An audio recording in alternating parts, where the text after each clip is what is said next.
Hello students, कैसे हो? पढ़ाई अच्छी चल रही होगी ये मुझे उम्मीद है।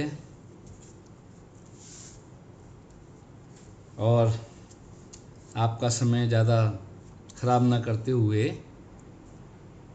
जो पिछला टॉपिक इलेक्ट्रिक डायपोल का था, पिछले वीडियो में जो मैंने किया था उसमें हमने डायपोल की definition, electric dipole moment, dipole की वजह से एंड ऑन पोजीशन और ब्रॉड साइड ऑन पोजीशन पर इलेक्ट्रिक फील्ड, ये सब चीज़ें हमने पिछले वीडियो में कवर की थी। अब उसी चीज़ को हम आगे बढ़ा रहे हैं। Dipole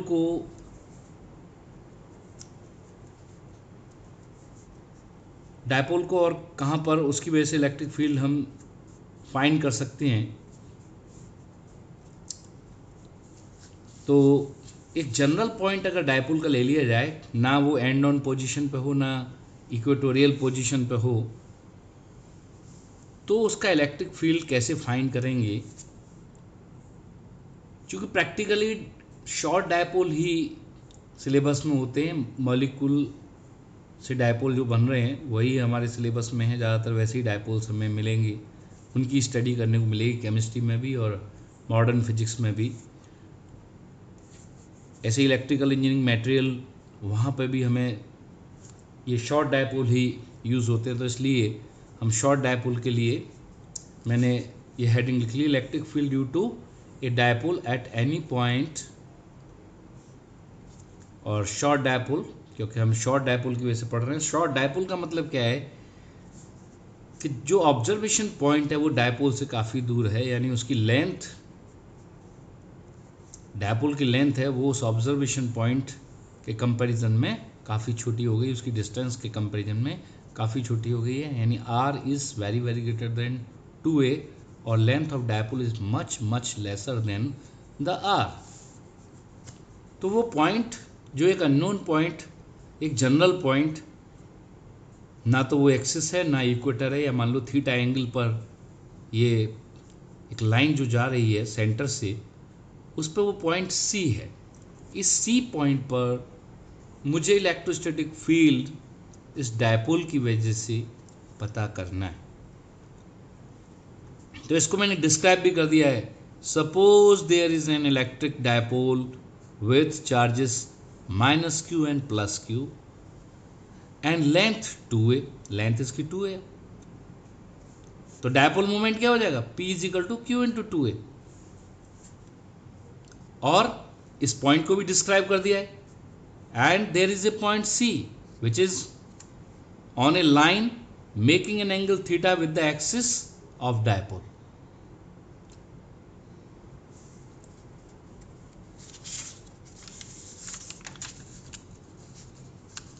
axis and at distance r from the centre of dipole.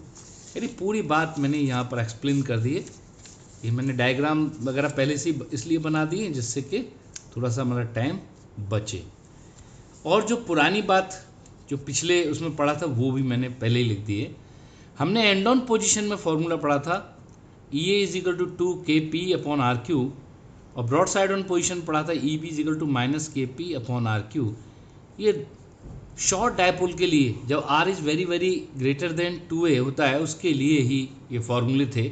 तो ये मैंने लिख लिए हैं पहले से ही, क्योंकि ये पिछला वर्क है। ठीक है, अब मुझे क्या करना है, सी पॉइंट पर इलेक्ट्रोस्टैटिक फील्ड पता करना है इस डायपोल की वजह से। तो एक तरीका तो ये है कि मैं इस +q चार्ज से या फील्ड निकालूं -q चार्ज से, इसी पॉइंट पर फील्ड निकालूं, +q का फील्ड यहाँ पर और -q का फील्ड, और फिर उसको मैं वेक्टर मेथड से सॉल्व करूँ। ये बड़ा लंबा मेथड है और शॉर्ट डायपोल में हमारे पास चूँकि बहुत छोटा मेथड है, वही आपके लिए यूज़फुल है, आपकी बुक्स में है, और उसका रिजल्ट हमारे ज़्यादा काम का है, ना कि डेरिवेशन। डेरिवेशन से बोर्ड के मतलब का है, वो भी बहुत रेयरली 10-15 साल में एक आध बार कभी आता देखा गया है। लेकिन हम समझ सकते हैं कठिन नहीं है ज़रा भी। जो मेथड हम यहाँ पे अडॉप्ट किया है उस मेथड से वो सरल है। अब उसी डायपोल को मैंने यहाँ पर दोबारा से बना लिया। मैंने डायपोल, एक्चुअली डायपोल कुछ नहीं है, जो प्रॉपर्टी उसकी डायपोल मोमेंट वही है। डायपोल मोमेंट है तभी इलेक्ट्रोस्टैटिक फील्ड है, और डायपोल मोमेंट भी वेक्टर क्वांटिटी है, और vector can be resolve into two components. तो यहां पर हमने डायपोल को अपनी सुविधा के अनुसार, कोई कहेगा आप ऐसे ही क्यों कर रहे हो, मेरी इसमें सुविधा है, मेरी कन्वीनियंस छुपी हुई है इसमें। क्या क्या कन्वीनियंस है? क्योंकि मुझे दो फॉर्मूले पता है, एक तो एक्सिस वाला और एक इक्वेटर वाला। तो मैं ये चाहता हूं कि मेरा ये डायपोल किसी ना किसी तरह से एक्सिस वाले फॉर्मूले और उसी इक्वेटर वाले फॉर्मूले से ही सॉल्व हो जाए।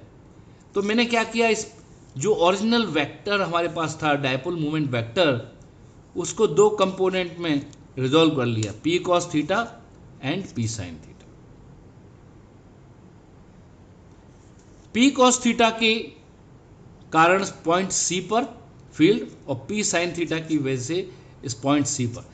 मैंने इन दोनों को अलग अलग इसलिए दिखाया है कि यहाँ पर ये वेक्टर हमने दो पार्ट में रिजॉल्व जो कर लिया है, यहाँ पर थोड़ा कॉम्प्लिकेटेड सा लग रहा है, समझ में थोड़ा कम आएगा। तो मैंने क्या किया, ये वाला पोर्शन उठा करके यहाँ बना दिया, और ये डाइपोल और ये पॉइंट यहाँ दिखा दिया। पॉइंट तो वही है कि ये सी है, ये दो अलग अलग है। तो मुझे यहाँ पर बिल्कुल क्लियर हो गया ये किस पर आ रहा है, एक्सिस बन गई है। यही वाली लाइन, ये जो इस पॉइंट को मिलाने वाली लाइन थी, वो पी कॉस थीटा के लिए एक्सिस बन गई है, और वही लाइन पी साइन थीटा के लिए इक्वेटर बन गई है। यही फायदा था। अब ये दोनों फॉर्मूले मैं पहले से ही जानता हूं, तो मेरे लिए अब ये बहुत ही सिंपल हो गया। अभी मैं यहाँ मैग्नीट्यूड लिख रहा हूँ इसलिए साइन नहीं लगाऊंगा, माइनस प्लस उससे कोई मतलब नहीं है। तो एक्सिस वाला formula 2k into dipole moment, कितना है डायपोल मोमेंट यहाँ पर, P cos theta upon R cube. क्यों ना बच्चों, ठीक है ना, यही है formula. 2k P upon R cube पढ़ा था, लेकिन वहां डायपोल मोमेंट पी था, यहां पर डायपोल मोमेंट कितना है, पी कॉस थीटा है बस। तो हमने पूरा पी कॉस थीटा लिख लिया, इसका नाम हमने E1 डाल दिया।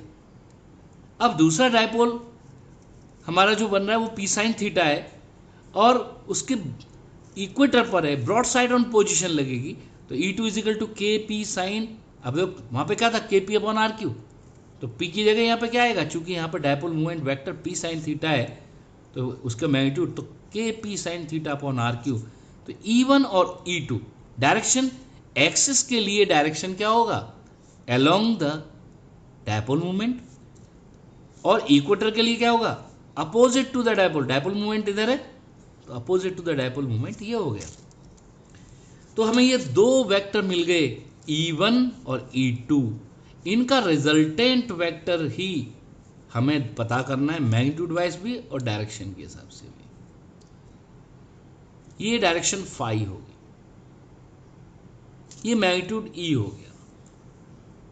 अब इनका रिजल्टेंट कैसे निकालेंगे, इस वेक्टर को मैंने यहां पर ड्रॉ कर लिया। तो EC is equal to under root E1 square plus E2 square plus 2E1 E2 cos 90। और कॉस 90 क्या होता है, जीरो होता है, तो ये जीरो हो गया। तो EC is equal to under root E1 square plus E2 square.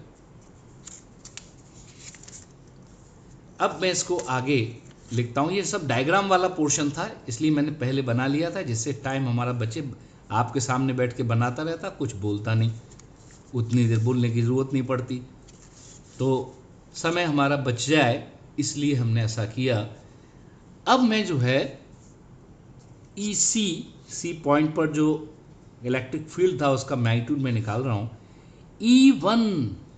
E1 कितना है, तो बच्चों E1 है 2kpq K P cos theta upon R cube. देखो दिखा दो, E1 है 2kp cos theta upon R cube, वही लिख दिया मैंने, इसका स्क्वायर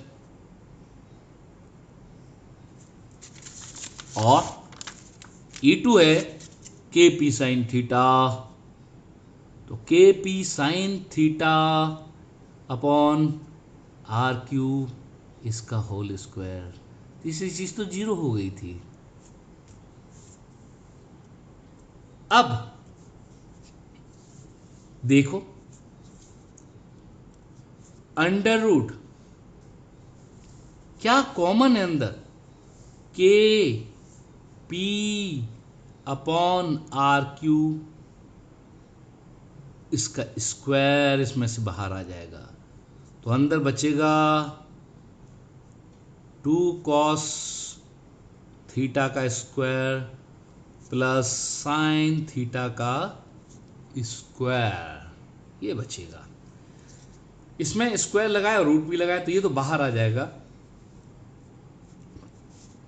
के P upon R cube 4 cos square theta plus sine square theta.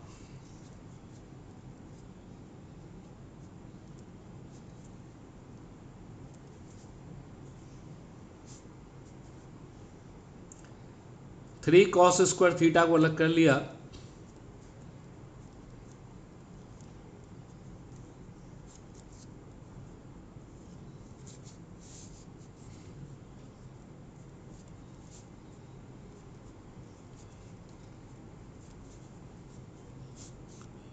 Three cos square theta plus 1।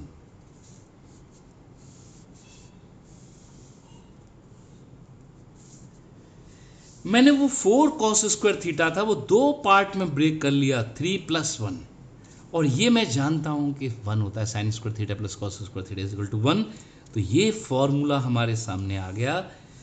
यही रिजल्टेंट इलेक्ट्रोस्टैटिक फील्ड का मैग्नीट्यूड है। लेकिन बच्चों वेक्टर क्वांटिटी में सिर्फ मैग्नीट्यूड निकालना ये उसके साथ न्याय नहीं है। न्याय तो तभी होगा जब हम इसकी डायरेक्शन और पता करें।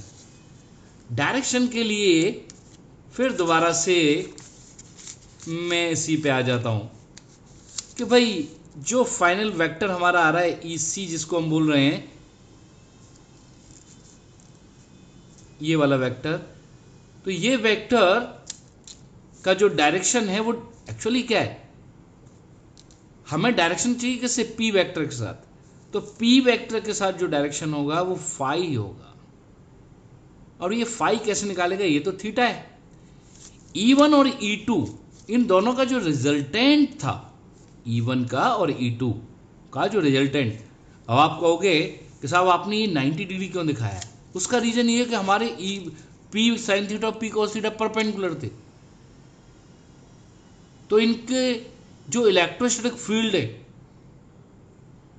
क्योंकि वो पी की लाइन में ही है, एक में इन द डायरेक्शन एक में अपोजिट, लेकिन ये फील्ड ये डायपोल मूवमेंट ही परपेंडिकुलर है, तो इसलिए उनके फील्ड भी एक दूसरे के परपेंडिकुलर हमें दिख रहे हैं इसमें।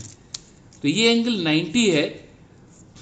तो E2 और E1 के बीच में रिजल्टेंट जो मिल रहा है, E2 और E1 के बीच में जो रिजल्टेंट हमें जो दिख रहा है EC, जिसको बोल रहे हैं, जो EC वेक्टर है वो E1 के साथ एक एंगल अल्फा बना रहा है, जो मैंने इसमें शो कर रखा है। वही एंगल अल्फा यहां दिखेगा, तो फाई की वैल्यू थीटा प्लस अल्फा होगी। तो जैसे ही मैं कोशिश करूंगा कि भाई मैं इसकी डायरेक्शन बताऊं, तो डायरेक्शन ऑफ EC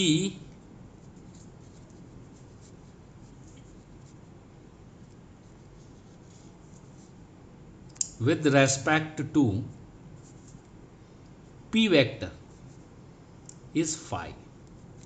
ये डायरेक्शन मैंने डायग्राम में दिखा रखा है कि ये डायरेक्शन जो फाई है, क्योंकि हमारा जो ओरिजिनल डायपोल है, डायपोल मोमेंट है वो P है, तो P के रेस्पेक्ट में जो इसकी डायरेक्शन है वो फाई है। अब फाई निकालेंगे कैसे, क्योंकि फाई कहने से काम नहीं चलेगा, अब तो एज्यूम कर लिया है। हम तो बस यही निकाल सकते हैं कि E1 और E2 की हेल्प से हम क्या निकाल सकते हैं, सिर्फ ये अल्फा। तो अब हम यहाँ लिखेंगे from but phi is equal to theta plus alpha. देखो फिर देख लीजिए, theta plus alpha is equal to phi, तो phi is equal to theta plus alpha. Theta तो गिवन इनिशियल वेक्टर है ही, अल्फा निकालना है। फ्रॉम डायग्राम, अगर ये वाला डायग्राम अगर देखा जाए E1 और E2, ये ट्राइंगल बन रहा है, तो tan alpha is equal to E2 upon E1 from vector diagram of E1 and E2, tan alpha is equal to E2 by E1 kp sin theta upon r cube divided by 2 kp cos theta upon r cube।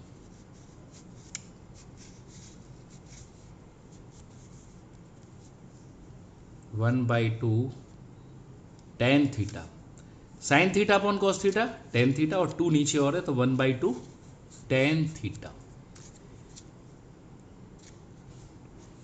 तो alpha की value क्या हो जाएगी, therefore alpha is equal to tan inverse. तो ये formula काफी पूछा जाता है, tan alpha is equal to half tan theta. ये रिलेशन भी कभी कभार पूछ लेता है, कहता है इस रिलेशन को डिराइव कर दीजिए। तो अल्फा इज इक्वल टू हो जाएगा ten inverse half tan theta. Alpha की ये वैल्यू निकल के आई, लेकिन हमें डायरेक्शन कौन सी चाहिए, फाई। देयरफॉर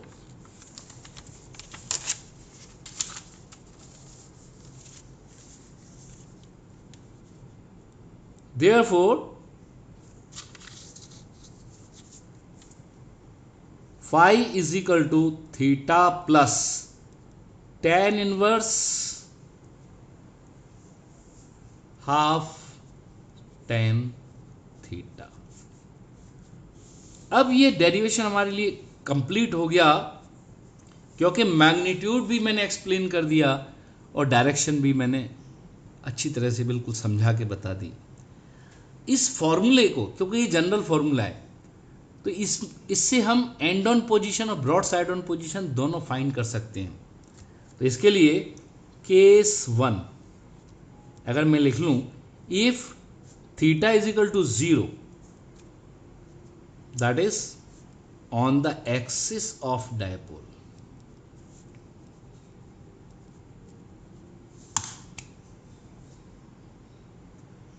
डायपोल के एक्सिस पर क्या होगा, theta is equal to 0 degree, तो E C is equal to K P upon R cube under root 1 plus 3 cos square 0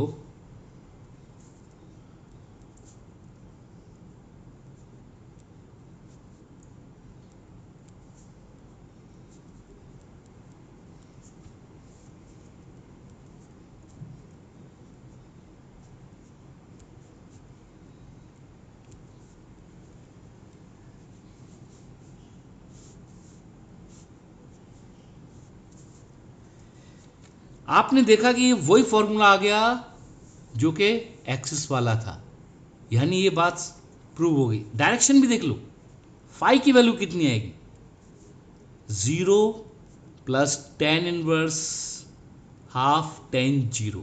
आप जानते हो टेन 0 भी 0 होता है, टेन इनवर्स 0 भी 0 होता है, तो कुल मिलाकर के ये डायरेक्शन क्या आ जाएगी, 0। तो इसका मतलब क्या है, मैग्नीट्यूड ये आ गया, direction is same as that of P, क्योंकि ये जो एंगल आया वो पी वेक्टर से आया और कितना बना रहा है, 0 डिग्री बना रहा है।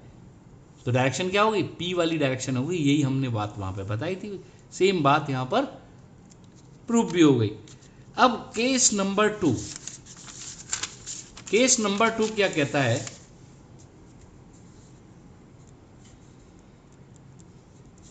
अगर मैं थीटा 90 ले लूं, यानी on the equator,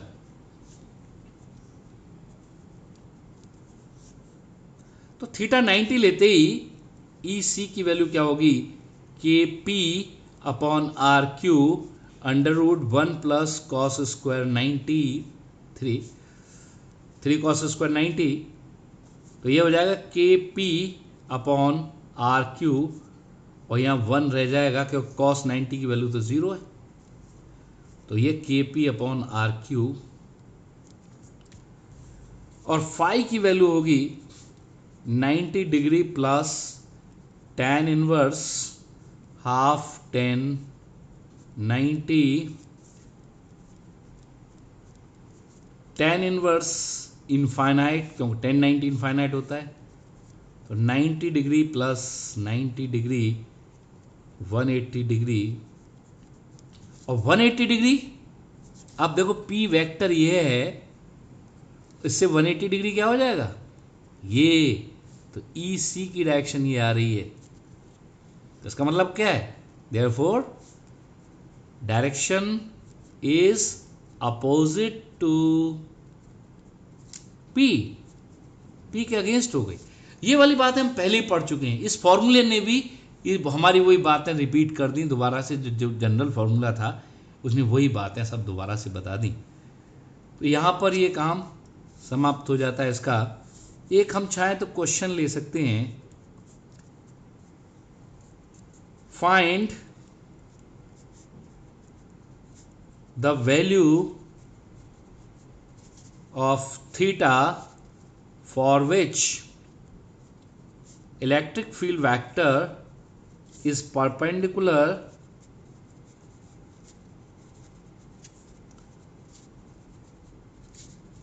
to the dipole moment P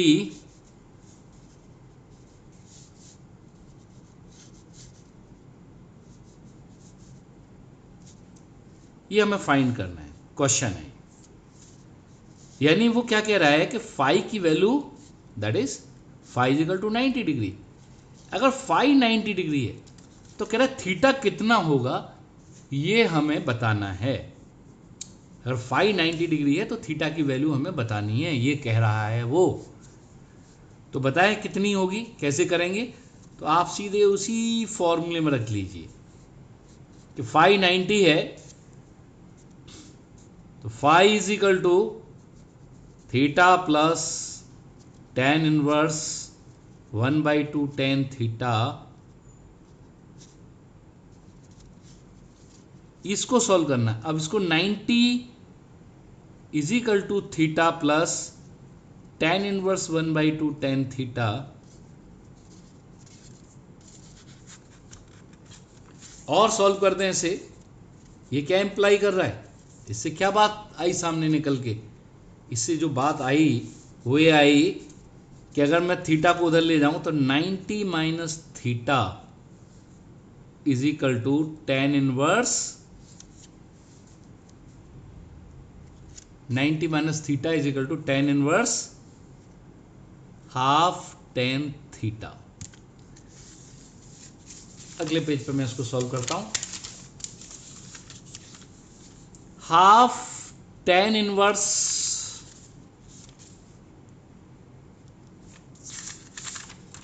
tan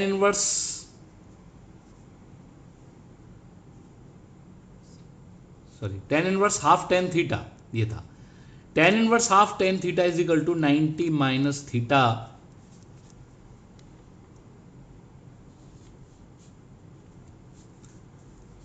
तो tan 90 minus theta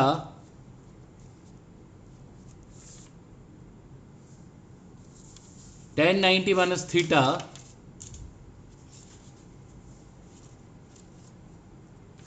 is equal to,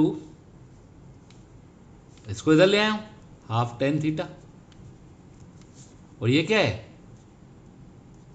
tan 90 minus theta होता है cot theta is equal to half tan theta,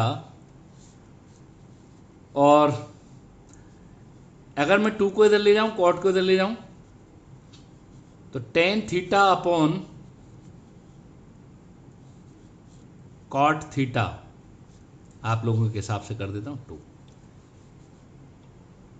ठीक है, मैं कॉट को इस तरफ ले आया और इसको इधर ले और रिवर्स करके लिख दिया। और 1 अपॉन कॉट थीटा भी क्या होता है, टेन थीटा। तो ये क्या इंप्लाई कर रहा है, tan square theta is equal to 2, या tan theta is equal to √2, या theta is equal to tan inverse √2। बहुत इंपॉर्टेंट क्वेश्चन है बोर्ड के लिए भी और कॉम्पिटिशन के लिए भी।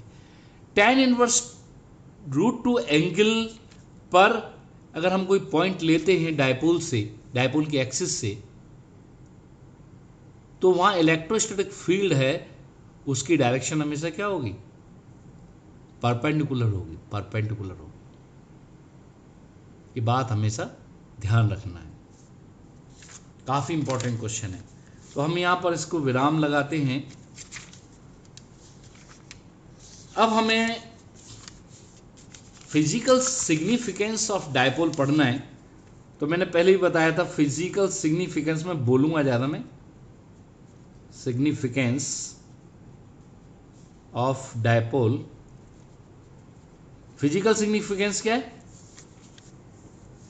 डायपोल प्रैक्टिकली बहुत यूजफुल है कि जितना मटेरियल बना है वो कंपाउंड से बना है, और जो कंपाउंड के मॉलिक्यूल्स होते हैं वो दो टाइप के होते हैं, या तो पोलर टाइप के होते हैं या non polar. Each substance is made up of molecules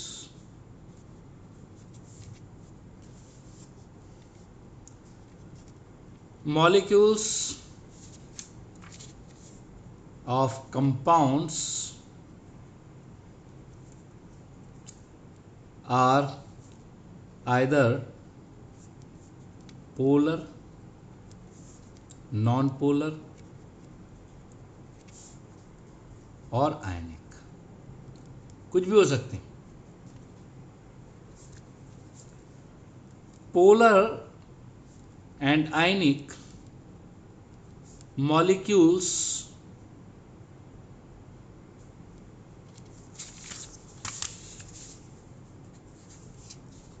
have permanent dipole moment,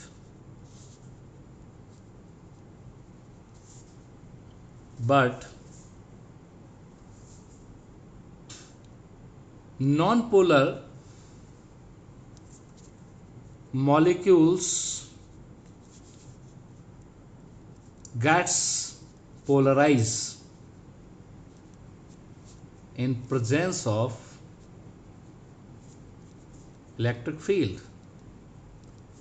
कुल मिलाकर के ये बात है कि डायपोल प्रैक्टिकली एग्जिस्ट करता है, यही फिजिकल सिग्निफिकेंस है, और इसलिए हमारे लिए काफी यूजफुल है। ठीक है, तो ये हम फिजिकल इसकी प्रेजेंस के बारे में बता रहे थे, वही इसका सिग्निफिकेंस है। अब हम बात करते हैं एक और, इलेक्ट्रोस्टैटिक फील्ड की एक और। जो फैराडे था वो थोड़ा चीज़ों को आने वाली पीढ़ी के लिए ज़्यादा क्लियर पिक्चर उसकी बताना चाह रहा था। तो उसने कहा कि इलेक्ट्रोस्टैटिक फील्ड का एक वर्चुअल पिक्चराइजेशन ही हो जाए, वो शायद लोगों को, जैसे भगवान किसी ने नहीं देखा लेकिन फिर भी हम उसकी मूर्ति की पूजा करते हैं, तो उससे थोड़ा सा आइडिया हो जाता है। उसी तरह से उसने कहा कि इलेक्ट्रोस्टैटिक फील्ड नहीं दिखता है, सब इनविजिबल है, लेकिन फिर भी इसका एक वर्चुअल पिक्चराइजेशन हो सकता है। और उसने वही पिक्चराइजेशन किया, और उस पिक्चराइजेशन का नाम उसने फील्ड लाइंस डाला। उसने कहा कि इलेक्ट्रोस्टैटिक फील्ड में को रिप्रेजेंट करने के लिए फील्ड लाइंस उतनी ही उसी तरह से महत्वपूर्ण है जैसे जब हम सन को रिप्रेजेंट करते हैं तो उनमें रेज दिखाने दें, रेज कोई दिखती हैं लेकिन फिर भी हम बना रहे हैं उसमें, ऐसे फील्ड लाइंस नहीं दिखती हैं फिर भी हम बनाएंगे। तो हम बात करेंगे इलेक्ट्रोस्टैटिक फील्ड लाइंस और इलेक्ट्रिक फील्ड लाइंस। फैराडे ने इन फील्ड लाइंस का, फैराडे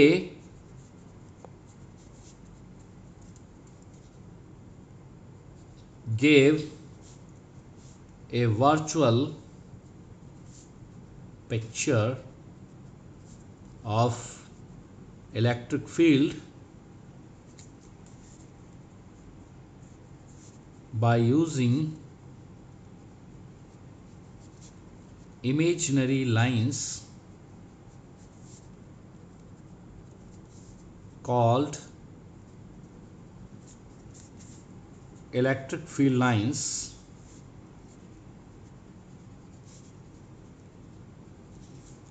today.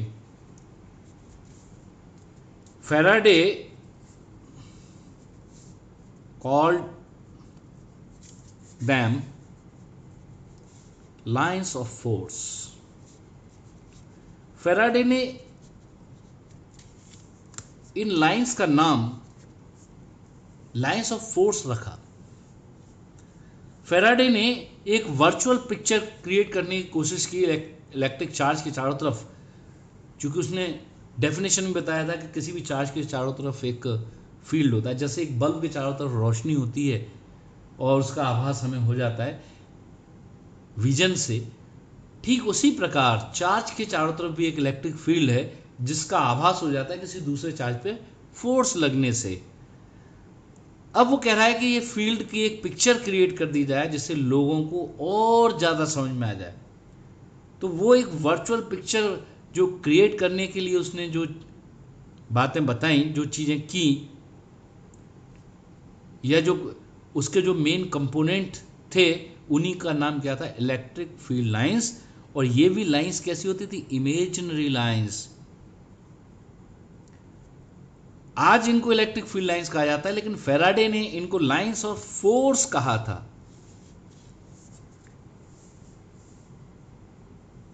तो इलेक्ट्रोस्टैटिक फील्ड लाइंस की कहानी कुछ इस तरह की है। सब कुछ वर्चुअल है, लेकिन ध्यान रख लेना, ये वर्चुअल भले ही है, दिखती नहीं है, लेकिन इतनी सटीक एक्सप्लेनेशन देती हैं इलेक्ट्रोस्टैटिक फील्ड से रिलेटेड बातों का कि हम इनके बिना बहुत सारी चीज़ें समझ ही नहीं पाएंगे, समझ ही नहीं सकते। यानी जो इनविजिबल चीज़ है और हमारे दिमाग की समझने की कैपेसिटी है, उनके बीच में ये ब्रिज का काम कर रही हैं हमें उस चीज़ को समझाने में। कौन? इलेक्ट्रोस्टैटिक फील्ड लाइंस और लाइंस ऑफ फोर्स। तो अब हम इसमें इसकी डेफिनेशन लिख देते हैं।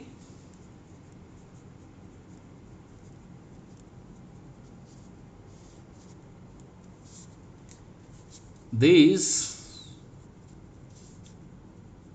are the imaginary lines drawn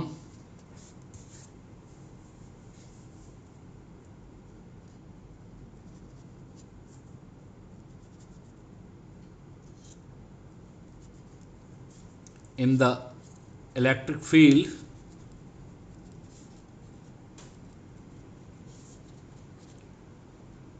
on which a test charge experience a force along the tangent of this line। ये डेफिनेशन थी। अगर मैं उस फील्ड लाइन पर, क्या कहा उसने, अगर फील्ड लाइन पर, ये कोई फील्ड लाइन जरूरी नहीं वो स्ट्रेट लाइन हो, कर्वी लीनियर भी हो सकती है, स्ट्रेट भी हो सकती है। यहां पर अगर कोई टेस्ट चार्ज रख दूं, फील्ड लाइन इधर जा रही, तो इसका जो टेंजेंट है, टेंजेंट जो है और फील्ड लाइन की डायरेक्शन में ये जो है फोर्स जो होगा वो टेंजेंट के अलोंग होगा, चाहे इस तरफ हो चाहे इस तरफ हो।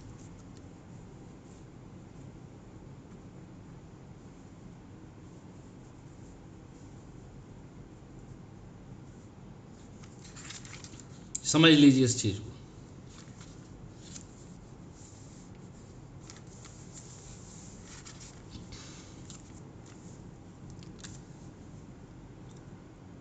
तो टेंजेंट की डायरेक्शन में फोर्स है, तो ये फैराडे ने जिस तरह से इसको डिफाइन किया हमने वो डेफिनेशन दे दी।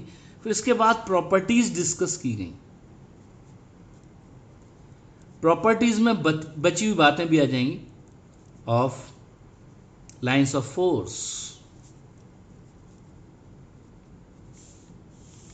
सबसे पहली बात क्या बताई, जो फील्ड लाइंस होती हैं डेफिनेटली किसी ना, भाई सीधी बात है, फील्ड किसके चारों तरफ है, चार्ज के, तो एमिट भी कहां से होंगी, चार्ज से। तो उसने कहा कि अगर कोई पॉजिटिव चार्ज है उससे ये एमिट होती हुई दिखाई देती है, और कोई नेगेटिव चार्ज है उस पर टर्मिनेट, उस पर जाकर के समाप्त होती हुई दिखाई देती है। ये कहा इसने,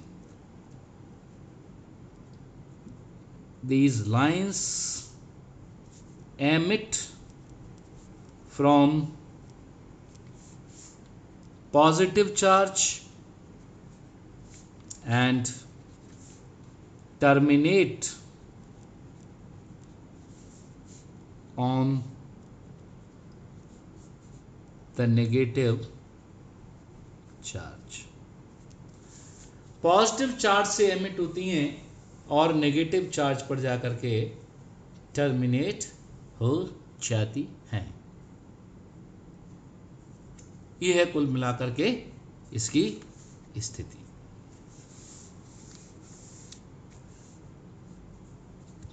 ठीक है।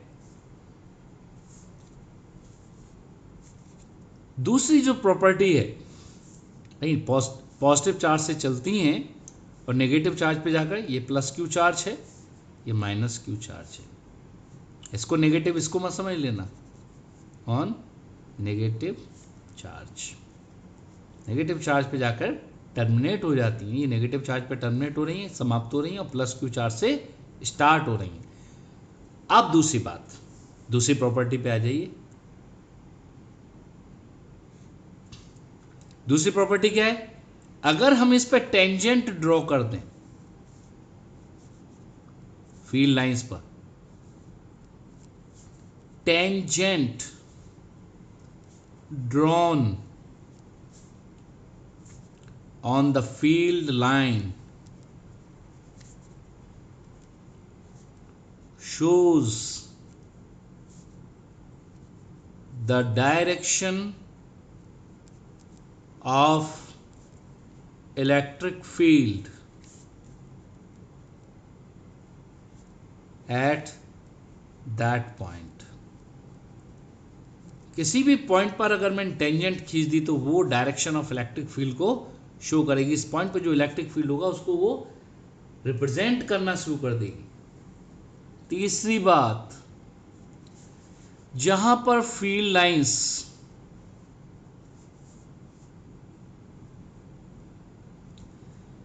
क्लोज हैं, डेंस हैं,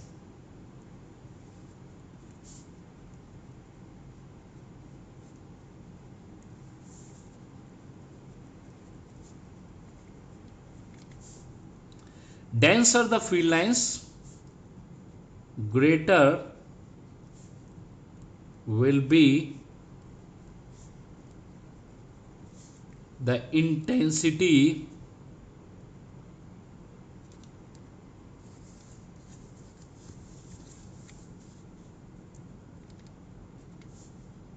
of electric field।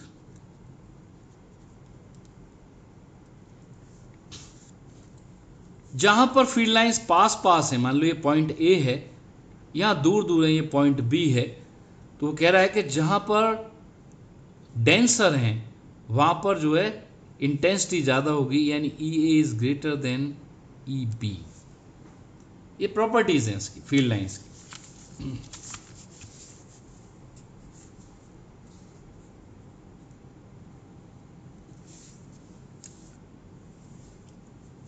एक और इंपॉर्टेंट प्रॉपर्टी है, दो electric field lines can never intersect each other,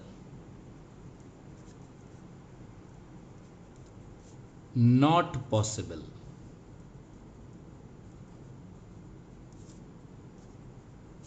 Two lines of force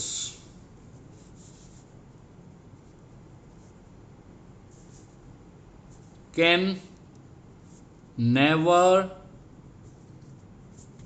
intersect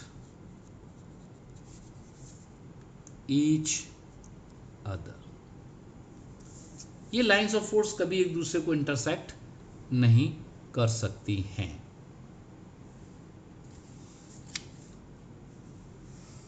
diagram है, can never intersect each other because, ऐसा करेंगी जिसमें दिखा दिया है तो एक फील्ड इस तरफ हो जाएगा, एक फील्ड इस तरफ हो जाएगा, because at A given point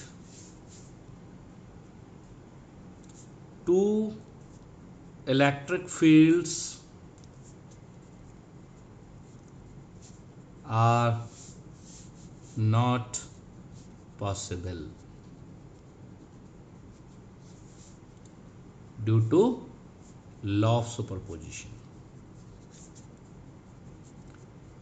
अगर वहां दो चार्ज फील्ड प्रोड्यूस भी करते हैं तो वहां एक ही दिखाई देता है, लॉ ऑफ सुपरपोजिशन जो उनका रिजल्टेंट आ जाता है, तो एक पॉइंट पर दो फील्ड नहीं हो सकते।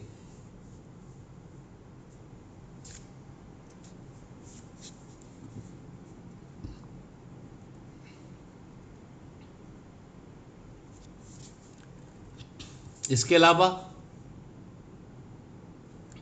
अगर फील्ड लाइंस इस तरह की हैं,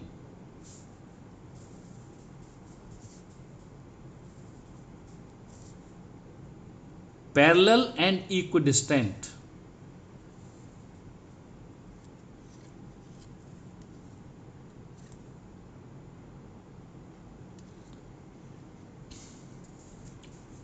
अगर फील्ड लाइंस इस टाइप की हैं पैरेलल और इक्विडिस्टेंट, तो इसको यूनिफॉर्म फील्ड कहते हैं। और ये पैरेलल नहीं है तो इसको नॉन यूनिफॉर्म फील्ड कहते हैं। Uniform field, parallel and equidistant, not parallel. ये नॉन यूनिफॉर्म फील्ड, ये यूनिफॉर्म फील्ड, ये नॉन यूनिफॉर्म फील्ड। तो इलेक्ट्रोस्टैटिक फील्ड लाइंस की ये प्रॉपर्टीज हैं। सिर्फ अभी हमने प्रॉपर्टीज इसकी स्टडी की है, रिमेनिंग पार्ट इसका जो है वो different charge system, different charge system के लिए फील्ड लाइंस ड्रॉ करना होता। टू ड्रॉ, यहां पर लिख लेते हैं, field lines of various charge systems. इसमें इंपॉर्टेंट ही पढ़ेंगे बस। सबसे पहले पॉइंट चार्ज। पॉइंट चार्ज की फील्ड लाइंस कैसी होंगी, तो आपको मालूम है, अगर आपको फील्ड लाइन ड्रॉ करनी है प्रैक्टिकली, एक चार्ज ये लिया, हम एक टेस्ट चार्ज रखते हैं, उस पर फोर्स किधर लगेगा आपको मालूम है, दोनों को मिलाने वाली लाइन के अलॉन्ग रखें, अकेला आइसोलेटेड चार्ज है, यहाँ पे रख दिया इसको तो फोर्स इधर लगेगा, तो मुझे मालूम है ये इधर ही जाता चला जाएगा। इधर रख देता तो ये इधर फोर्स लगता, यहाँ कहीं भी रख दो इसी लाइन पे ही फोर्स लगेगा। तो हम देख रहे हैं कि एक आइसोलेटेड चार्ज, इंडिविजुअल अगर एक चार्ज है, चाहे पॉजिटिव पॉइंट चार्ज है चाहे negative point charge, field lines बिल्कुल स्ट्रेट लाइन दिखेंगी due to isolated point charge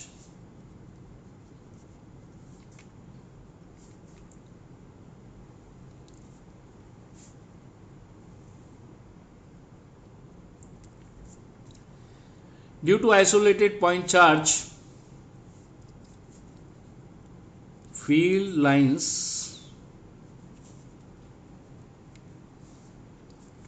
are straight line.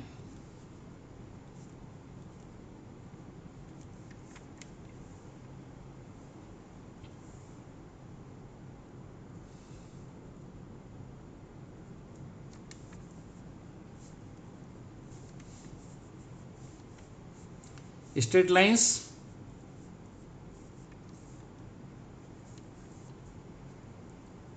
along the radius of a circle made assuming charge at center. अगर मैं एक ऐसा चार्ज, इस चार्ज को सेंटर पे मान लूँ, एक सर्किल मान लूँ, तो जो रेडियस के अलोंग स्ट्रेट लाइन है, ये कैसी स्ट्रेट दिख रही हैं, तो दीज लाइन्स आर स्ट्रेट, लेकिन किसके अलोंग है? Along the radius of a circle, circle made assuming charge at the centre, along the radius of a circle made, जो हमने सर्किल बना लिया है और माना क्या है? चार्ज को सेंटर पर माना है, और it is called radially outward. इसी डायरेक्शन को रेडियली आउटवर्ड भी बोला जाता है. बच्चे कंफ्यूज होते हैं कि रेडियली आउटवर्ड क्या है. एक्चुअली इस तरह से जैसे सन में से रेज निकल रही हैं, वो भी रेडियली आउटवर्ड है. ध्यान दो मित्रों, ध्यान दो, वो भी रेडियली आउटवर्ड है भाई. इस तरह से जो एमिट होता है.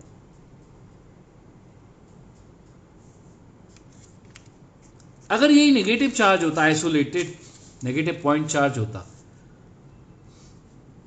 तो यही फील्ड लाइंस इसके अंदर घुसती हुई दिखाई देती, क्योंकि हमने पहले ही बता दिया, पॉजिटिव चार्ज से बाहर निकलती हुई और नेगेटिव चार्ज के अंदर घुसती हुई. तो यहां पर डायरेक्शन क्या हो जाएगी? रेडियली. पूरी कहानी दोबारा नहीं लिखेंगे, इनवर्ड.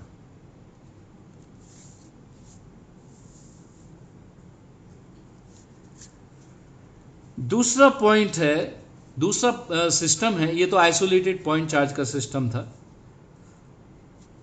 2 point charge system.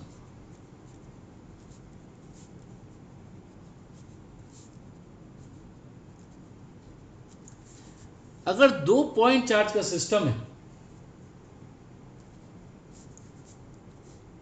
जैसे 2 प्लस क्यू चार्ज है,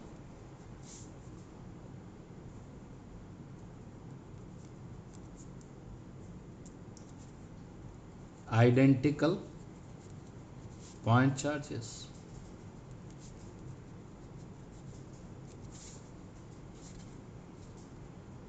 ऑफ सेम नेचर,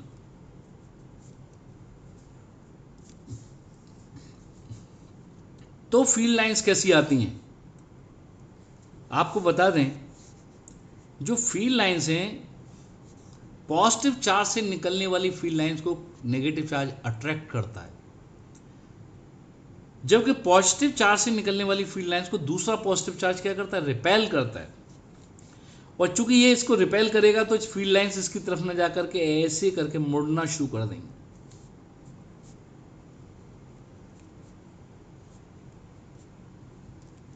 इसके रिपल्सन से पीछे भागती दिखाई देंगी, इसकी तरफ कोई नहीं जा पाएगी. ऐसे इसके रिपल्सन से ये इधर भागती दिखाई देंगी.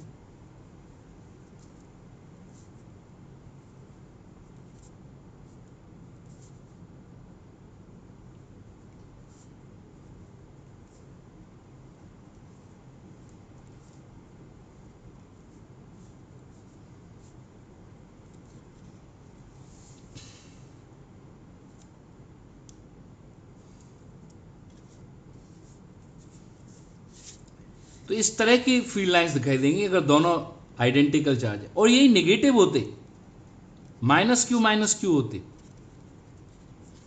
काफी इंपॉर्टेंट बात है ये। तो बिल्कुल सेम यही बनती, बस इन फील्ड लाइंस की डायरेक्शन चेंज हो जाती, बस सिर्फ डायरेक्शन चेंज करनी थी, वही सब बनते हैं।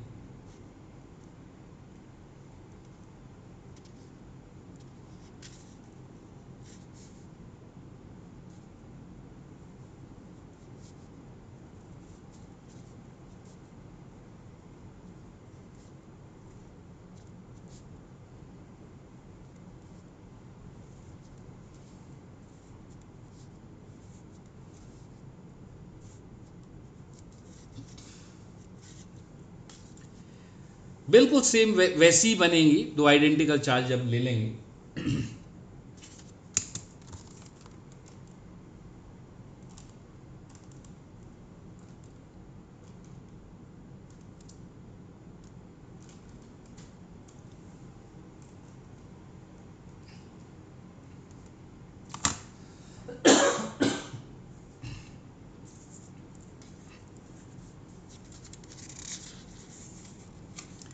अब मैं दूसरा केस लेता हूं इसका, 2 पॉइंट चार्ज का। दोनों के साइन अपोजिट हो सकते हैं, यानी डायपोल। तो केस बी इसमें आता है डायपोल। डायपोल में क्या होगा,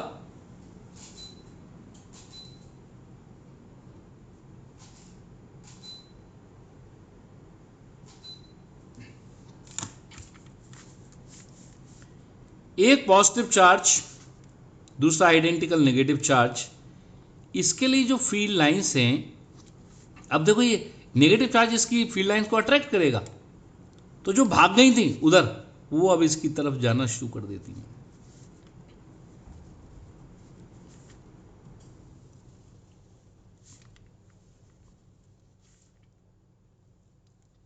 वो पीछे की तरफ मुड़ रही थी, ये उसकी तरफ ही जाने के लिए प्रयासरत हैं। जो पीछे वाली थी वो भी घूम के उधर ही जाना चाह रही हैं।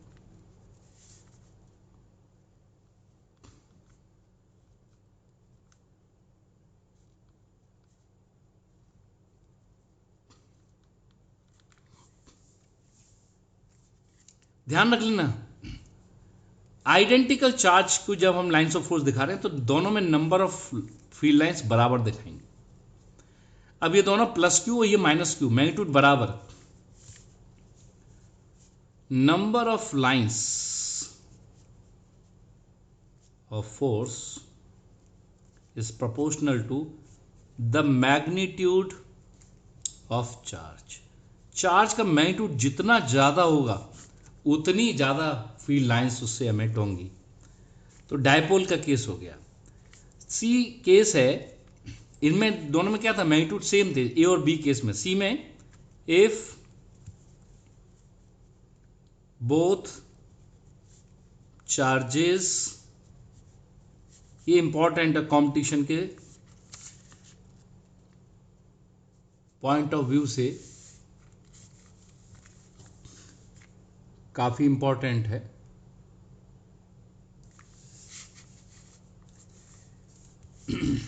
फिर देख लीजिए, डायपोल की वजह से जो फील्ड लाइंस हैं वो प्लस क्यू और माइनस क्यू इधर से निकल के इधर जा रही हैं, और वहां पर रिपेल हो रही थी। चूंकि अपोजिट चार्ज है तो वो इनको अट्रैक्ट कर रहा है, और ये अट्रैक्ट होकर के सब इसमें, चूंकि दोनों के मैग्नीट्यूड बराबर है इसलिए number of lines of force दोनों में क्या होंगी, बराबर, क्योंकि मैग्नीट्यूड के क्या होता है, प्रोपोर्शनल रहता है वो। अब दूसरी बात, अगर दोनों charge, if both charges are of different magnitude, दोनों चार्ज का मैग्नीट्यूड डिफरेंट हो जाए,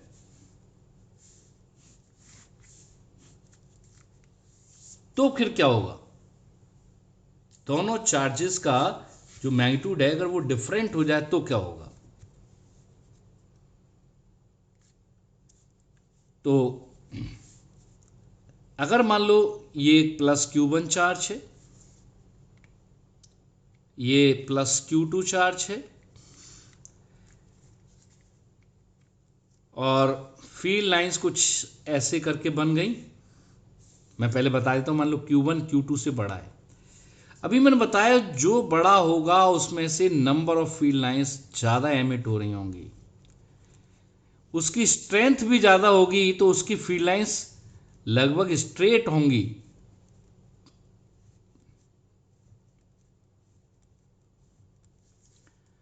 और मान लो एक Q2 छोटा है तो कंपैरेटिवली कम फील्ड लाइंस और ज़्यादा बेंड होने वाली फील्ड लाइंस देखने, बैंड भी ज़्यादा हो रही होंगी।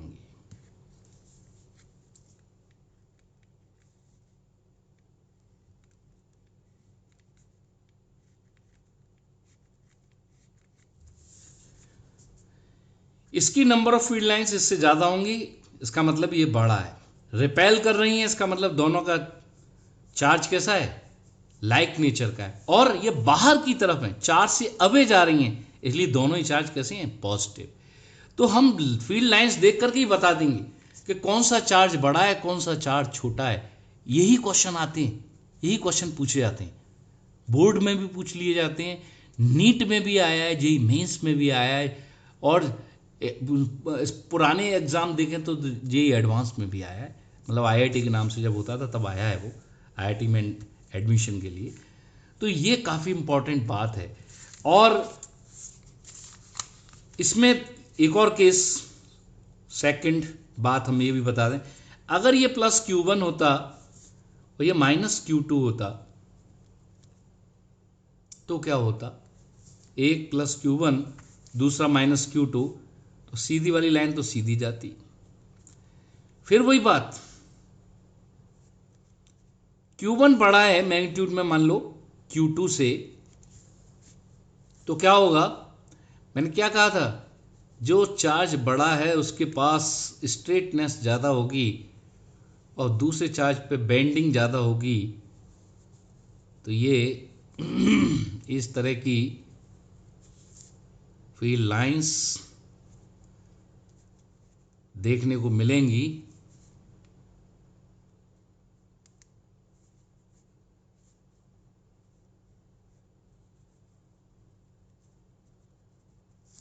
थोड़ा इस तरह से आएंगी, चार तरफ से कवर करती हुई।